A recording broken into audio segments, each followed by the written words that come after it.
l'âme séparée connaît à la manière des substances angéliques, hein, en recevant de Dieu les idées qui lui permettent de connaître la réalité. Saint Thomas est convaincu qu'il y a des anticipations de ce mode de connaître, déjà ici-bas. Hein. C'est un point assez curieux parce qu'on souligne souvent l'empirisme de Saint Thomas en disant que pour Saint Thomas, on ne peut acquérir la connaissance qu'en allant la chercher dans l'expérience. Il y a des textes où Saint Thomas admet l'idée déjà ici-bas d'une connaissance, si je puis dire, par le haut, par un flux divin, en particulier dans les songes, hein, ou dans ce type de manifestation. Donc l'âme a un mode de connaître nouveau, original, lié à sa nouvelle situation de substance séparée. Qu'est-ce qu'elle connaît? La première chose qu'elle connaît, c'est elle-même.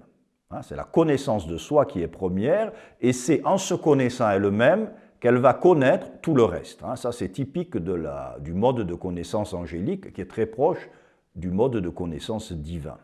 C'est en se connaissant lui-même que Dieu connaît toutes choses. Ici-bas, la connaissance de soi est loin d'être première.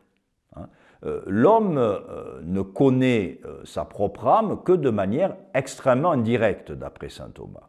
C'est uniquement en sortant de nous-mêmes que nous pouvons nous connaître. C'est un des paradoxes de la connaissance de soi d'après saint Thomas. Il faut d'abord que mon intelligence se porte vers un objet extérieur. Cette connaissance actualise mon intellect, qui à l'origine est en puissance, et donc s'il est en puissance, il n'est pas intelligible. Seul ce qui est en acte est susceptible d'être pensé. Donc il faut d'abord que l'intellect s'actualise. Une fois que l'intellect connaît, il va faire retour sur son acte de connaissance. C'est-à-dire, il va penser qu'il y a en lui une faculté capable de produire ce type d'acte, c'est-à-dire un acte immatériel qui touche à l'universel, etc. Et c'est ainsi qu'il va avoir une certaine connaissance de son âme. Mais c'est extrêmement indirect. Saint Thomas est assez éloigné de toutes les philosophies pour lesquelles le point de départ de la philosophie est, si je puis dire, le cogito ou la conscience de soi.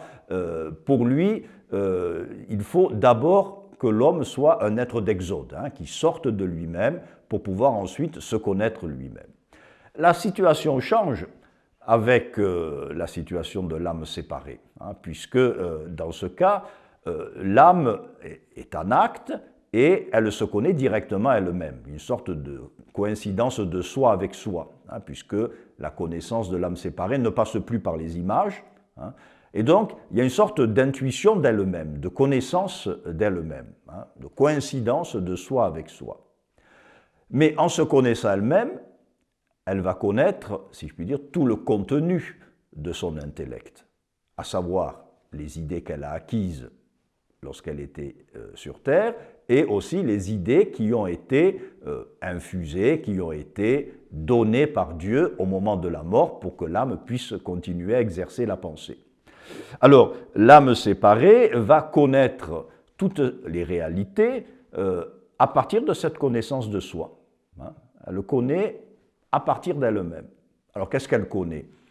Eh bien, elle connaît ce qui est au-dessus d'elle, nous dit saint Thomas, c'est-à-dire elle perçoit que Dieu est la cause de son être, donc il y a une certaine connaissance de Dieu, qui est beaucoup plus certaine que la connaissance que nous pouvons avoir ici-bas.